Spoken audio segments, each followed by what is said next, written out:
Moreover, given that India Post is planning to add an array of financial services and products to its portfolio, it is imperative, especially while rendering services where citizens' sensitive data is involved, that we proceed with the utmost caution, protecting our consumers, our citizens from fraud, data breaches, and similar transgressions. I should like to remind this House that it's only by strictly ensuring that postal workers are liable for wrongdoings that we will succeed in reinvigorating India Post. Ultimately, in the absence of a grievance redressal mechanism, the citizens will have no option but to seek justice by moving the courts in accordance with Articles 32 and 226 of our Constitution, and that will merely increase the pendency of cases piled on top of our already overburdened judiciary. Mr. Chairman, sir, let me draw your attention to the fact that the Indian Post Office Act of 1898, this colonial law, was far more accountable to the Indian people than this new law, which is presented to us as a break from the colonial past. Under the 1898 Act, for instance, the illegal opening of postal articles by a postal officer was punishable with imprisonment for up to 2 years, or a fine, or both. In stark contrast, under this bill, 2023, there's no repercussion for such a flagrant violation of our right to privacy. As I've already mentioned, the bill in Section 10 states that no officer will be liable with regard to a service rendered by India Post. And of course, the fact is that if indeed an officer does indeed willfully commit transgressions, the bill does not specify what the punishment is, unlike the 1898 bill. Formerly, under the 1898 Act, transgressions like theft, misappropriation, destruction of postal articles by an employee of India Post used to be punishable with imprisonment up to 7 years and a fine. But the Jan Vishwas Amendments of Provisions Act 2023 struck off all such provisions. All such punishments are gone. So first, Jan Vishwas watered down the offences and penalties that an officer of India Post was subject to under the 1898 Act. And now this bill, by dispensing with these offences and penalties, wishes to make the officers of India Post, the employees, and therefore our government, wholly unanswerable to the citizen of India. Wow. Now, the jarring absence of either any liabilities or a grievance redressal mechanism in the Post Office Bill 2023 flies in the face of how the same minister's other ministry, the Railways, holds itself accountable to Indians. The Railway Claims Tribunal Act 1987 instituted tribunals for dealing with complaints against the Indian Railways for lapses of services. If your 2023 bill here did not want to go so far as to establish a grievance redressal tribunal, at the very least, you could have incorporated the Supreme Court's 1996 recommendations regarding the exercise of the power of interception. Through this bill, our government has sought to make itself the judge, jury, and executioner in all those cases where a citizen's correspondence or consignment is found violative of the bill's excessively vague grounds. On this bill, Mr. Chairman, sir, there is nothing that is reasonable, there is plenty that is restrictive. Now, according to the Universal Postal Union, 73% of the postal services in the world over suggest that without a complete digital overhaul of postal facilities, the survival of post offices is simply not feasible. That our government, in an age of digital India and self-reliant India, Atmanirbhar India, should fail to lay down the groundwork for such a reinvigoration is unimaginable and sad. Yes, now please. Imagination is what this bill lacks, Mr. Chair. Today, India Post has a monopoly on conveying letters. Gone are the days when they had a monopoly on anything else. Our post offices could be steeped in antiquity, staffed with demotivated employees whose only job was to push stamps and files. Our postal services are at a turning point today and must compete in order to remain relevant. If it envisages India Post, so I need another 5 minutes. I'm the principal speaker of my house. I've only got so the major point. There's two small points coming. If it envisages India Post as rendering e-commerce, e-government, and e-finance, then our government must move towards its rapid digitization and diversification. A simple step, just to illustrate the point I'm seeking to make, is the idea that others are discussing of an encrypted digital postbox service being introduced, a sort of like an India Post email service, which will save Indians a lot of money in postage fees. Through this service, such a service, citizens can view, manage, and organize their digital communications from numerous providers in a single location, and that too through just one account. Through this account, citizens can receive and respond to several transactional communications and securely manage by linking it to their UPI, other affairs such as booking railway, bus and air tickets, paying for governmental services like LPG, electricity, water, and so on, and perhaps also for private services like Netflix or Spotify. They should also be able to upload and store documents and receive important notices and reminders. So in other words, the goal should be to make India Post useful to the ordinary Indian citizen by thinking out of the box, as also by discussing threadbare in Parliament what sort of facilities we must afford our citizens and why. India is not alone at being at this crossroads. Several countries of the European Union, as manifest in their e-government benchmark report 2019, have grappled with this. And many of them have reached the conclusion that digital services must be introduced to help postal services survive, launch them into a new glorious era. Many European governments have introduced measures to communicate with their citizens digitally through a trusted, secure version of their postal service. We must remember, sir, that citizens will be willing to share their personal data online only if their government can guarantee them the highest standards of digital safety and security. Sir, please try to. No, sir. I'm prepared to speak for my parties. You've got to give me the time I was promised. I was told 25 minutes. I have not taken that long. We also have at our disposal. Yes. We also have at our disposal a magnificent lattice work of real estate that can and must be put to better use and made commercially profitable. In an economy like ours that is fast becoming an e-commerce delivery chain, as the minister has said, postmen who are given, of course, to going everywhere in our country to the most remote places can be utilized as a last mile carrier, and India Post is collaborating with Amazon already. We have this robust infrastructure. We have lakhs of dedicated postal workers. The endeavor now must be to reimagine and remold it so that the post offices can actually move into the 21st century, provide financial services, which is already mentioned, like the India Post Payments Bank.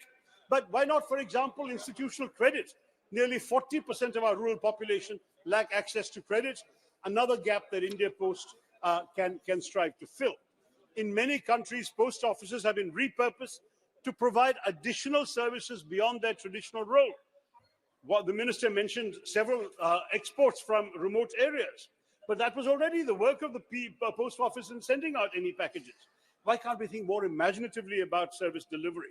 Would it not be more wonderful in rural areas to see them transformed into internet hubs that enable students to access educational material and complete formalities like filling examination forms online, all without any need to go too far from their homes? Why not voters' registration, driving licenses? Some post offices abroad have gotten to all this, have expanded their offerings to include retail services, including selling stationery and books and gifts and so on, like the Japan Post Group does. In some countries, post offices have partnered with healthcare providers to offer medical services such as vaccinations, health checkups, and prescription delivery. Imagine during COVID if we could have gone to our local post office. Tharoor, please now conclude, because I will. No, one second. Your party is having 3 speakers. The total time allotted for the party is 25 minutes. Already you have 22 minutes. Either I'll take just 1 minute. I'll get you, sir. Please. Okay. Let me just complete, sir. Just another minute. These are important points, sir. You already spoke well about the bill. That's why I'm saying. Yeah, I've gone into the bill in some detail because it's important. We're seriously discussing this bill, sir. But anyway, just to add, I will try and conclude very quickly by just pointing out that the minister's goals he mentioned are all laudable aspirations. They're crucial for the reinvigoration of India Post. But perhaps the greatest flaws of this bill, the evident disdain for our fundamental rights, apart from that, is the fact that it harps on about this alluring destination without prescribing a map that will get us there. Nowhere in the post office bill does our government spell out how exactly it intends to convert India Post into a network for the delivery of citizen-centric services. We are being asked to take solace in the fact that once the bill is passed into law, our government will whirl a magic wand of rules and regulations and catapult our postal services to be dazzling new heights. There is no specific promise to the citizens of India. Other than that, the post office will not be accountable. The post office will not be liable. Thank you. So, sir, I'll just conclude. If this transformation comes at the cost of endangering every Indian citizen's right to free speech and expression, every Indian's right to privacy, every Indian's right to natural justice and due process of law, then the remedy is worse than the disease. And therefore, I would say this bill is a great disappointment, and I request the Minister to kindly return to the drawing board and come back with something better. Thank you, Mr. Chairman. Jai Hind. Thank you very much, Mr. Shashi Tharoor. Now, next, Sri Tapir Gaoji.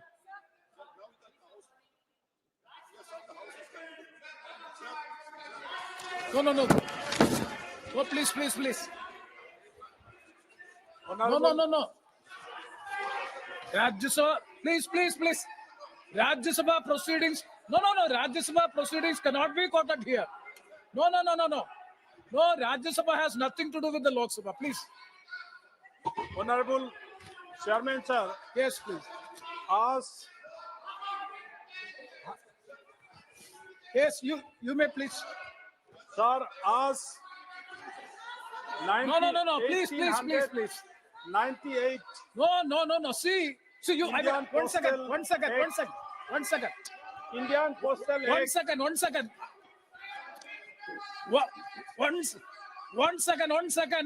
One second. No. Honorable. Then you start. ये 125 साल एक पुराना British legacy act को आज postal bill the post office bill 2023 को मैं समर्थन करने के लिए खड़ा हुआ हूँ।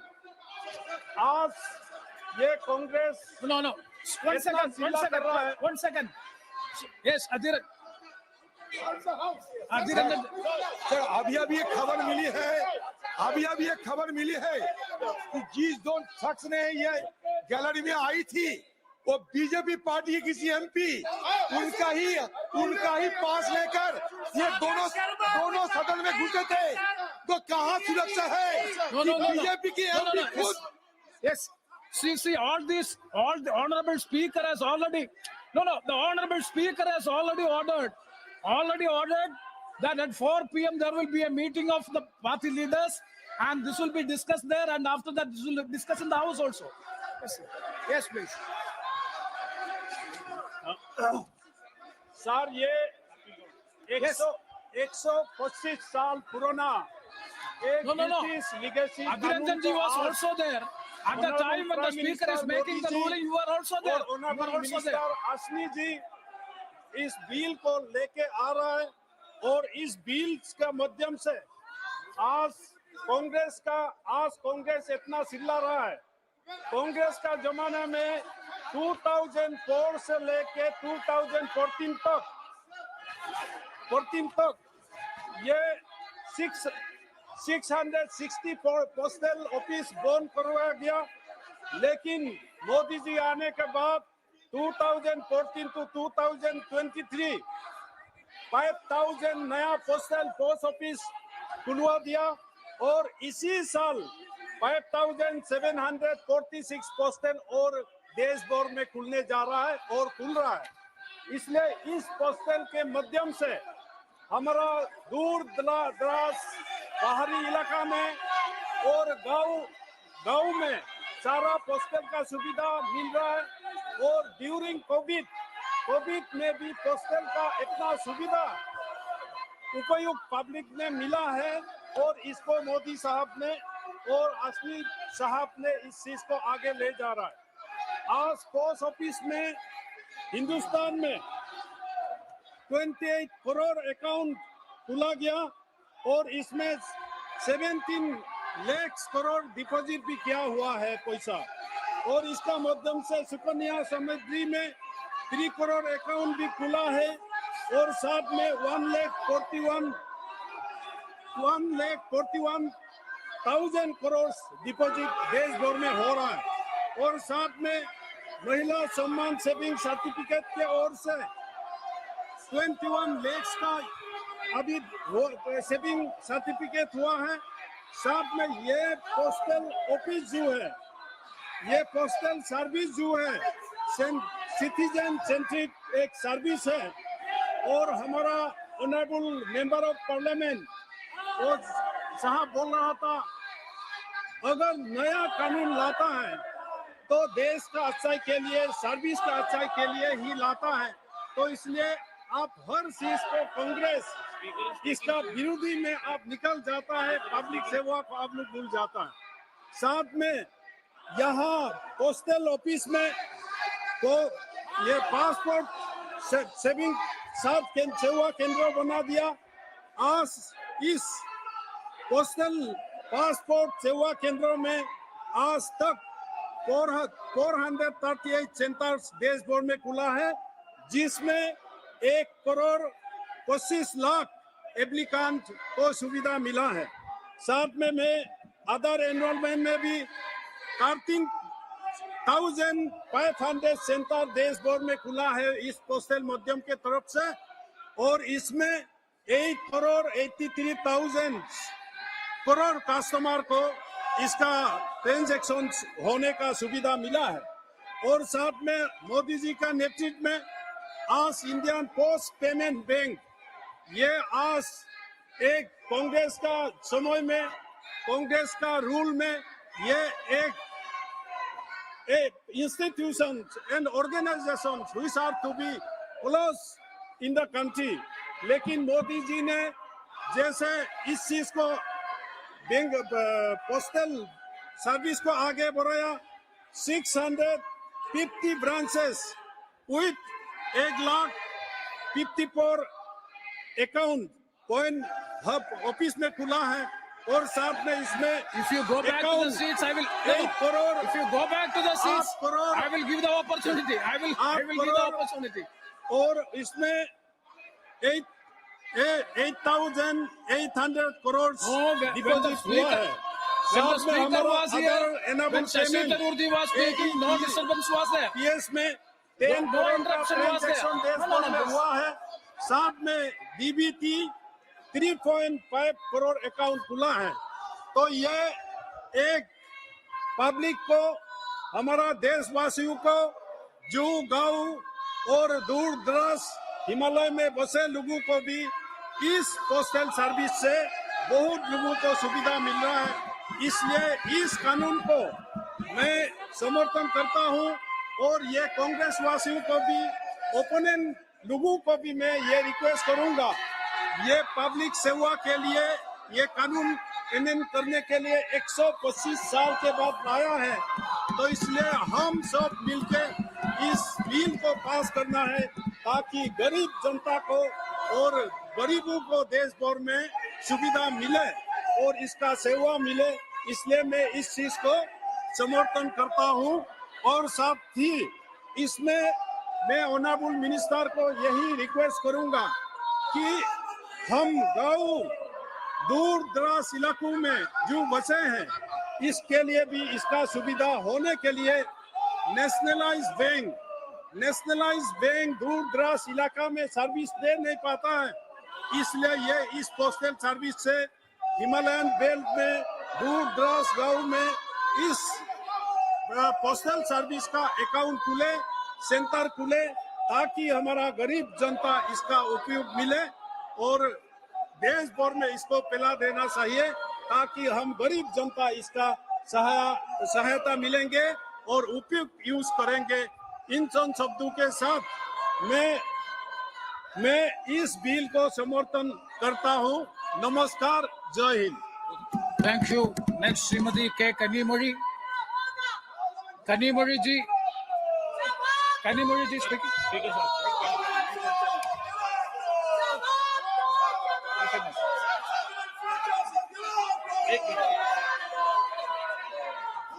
एक मिनट प्लीज मान्य सदस्यगण प्लीज। मान्य सदस्यगण, मैंने आप सबकी भावनाओं को पहले व्यक्त कर दिया है और 4 बजे इस विषय पर सब दलों की मीटिंग बुलाई है। 4 बजे तक के लिए सदन स्थगित किया जाता है।